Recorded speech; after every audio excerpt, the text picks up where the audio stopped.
Bapak, Ibu, saudara-saudari, frater, suster, opa, oma, semua kakek nenek yang ikut misa bersama kami secara live streaming.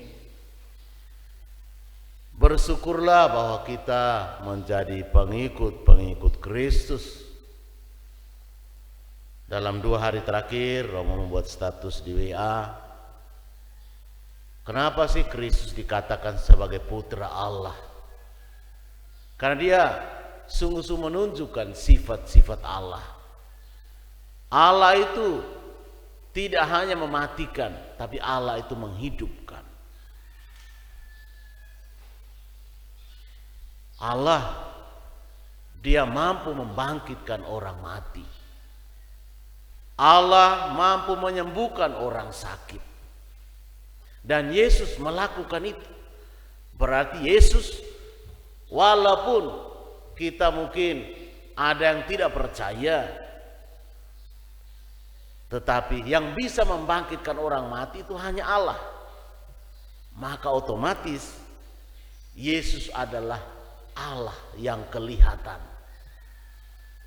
Dari kita semua yang hadir dalam misa ini atau manusia pada umumnya, tidak ada yang bisa membangkitkan orang mati.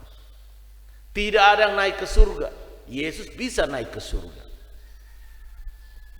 Dan Yesus mau mengatakan bahwa Allah itu nyata, dekat dengan kita.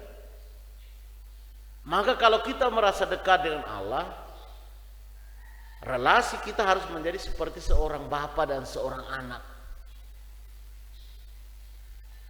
Relasi yang dekat. Kita tidak perlu lagi berteriak-teriak tentang memanggil dia. Kita bisa bisik saja kepada dia. Karena kita dekat dengan dia. Maka semakin kita berteriak, semakin menunjukkan bahwa kita jauh dari Allah.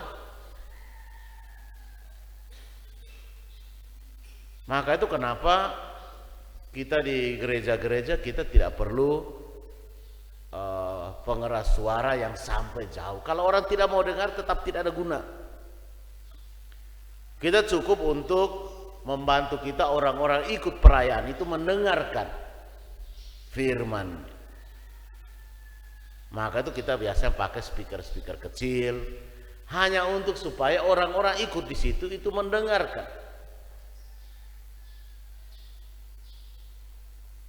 Karena kita merasa kita dekat dengan Allah kita. Bahkan kalau kita bisik saja pun Allah dengar. Bahkan dalam hati saja kita baru berseru dalam hati pun Allah dengar. Itu nyata untuk yang kita merasa bahwa Allah kita tuh dekat sekali dengan kita. Ini yang membedakan kita dengan orang-orang yang beriman lain. Maka bersyukurlah bahwa Tuhan Yesus mengajarkan kepada kita bahwa Allah itu seperti Bapa kita sendiri yang melahirkan kita, yang peduli dengan kita, yang tahu kapan kita sakit, yang tahu kapan kita butuh uang, yang tahu kapan kita merasa tidak enak badan, karena dia Bapa kita sendiri. Allah yang begitu mengenal kita seperti orang tua kandung. Maka tentu Allah kita ini tidak akan menghukum kita. Dia selalu beri kita kesempatan untuk perbaiki diri, untuk bertumbuh lagi, berkembang lagi. Tapi dia tidak memanjakan kita. Allah kita tidak memanjakan kita. Ketika kita salah, dia akan tegur kita. Ini salah, ini keliru. Supaya kita kembali ke jalan yang benar. Karena dia menyayangi masa depan kita. Dan masa depan jiwa kita, roh kita.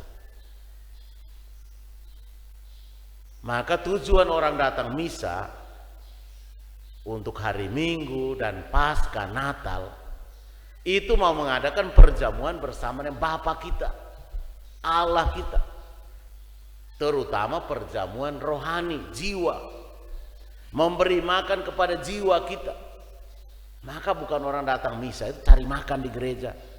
Maka ada yang Paskah Natal siapkan makanan di gereja. Itu salah sasaran. Tujuan orang datang misa bukan cari makanan fisik, bukan cari es krim, cari nasi bungkus, tidak ada guna. Orang mau memberi makan jiwanya. Itu lebih penting daripada sekedar makanan fisik. Karena semua kita pasti makan di rumah masing-masing. Dan bisa bergeser, akhirnya orang tujuan datang misa kalau tidak hati-hati, tujuan orang datang misa akhirnya menjadi cari makan di gereja. Bahaya, risiko besar. Maka Bapak Ibu saudara-saudari umat beriman yang terkasih, adakah kita merasa dekat dengan Tuhan seperti orang tua kandung kita? Adakah kita selama ini tidak perlu lagi berteriak-teriak, cukup menyampaikan dengan hati saja kepada Allah kita, dan kita merasakan bahwa Allah itu mendengarkan kita? Adakah hati kita rindu ketika kita tidak misa, ketika kita tidak doa? Kalau kita sudah sampai pada tahap itu, maka kita sudah sungguh-sungguh dekat dengan Allah seperti Bapa sendiri. Sebagaimana yang Tuhan Yesus harapkan hari ini. Aku tidak berbuat sesuatu dari diriku sendiri, tapi dari Dia yang mengutus aku. Semoga Tuhan memberkati kita. Amin.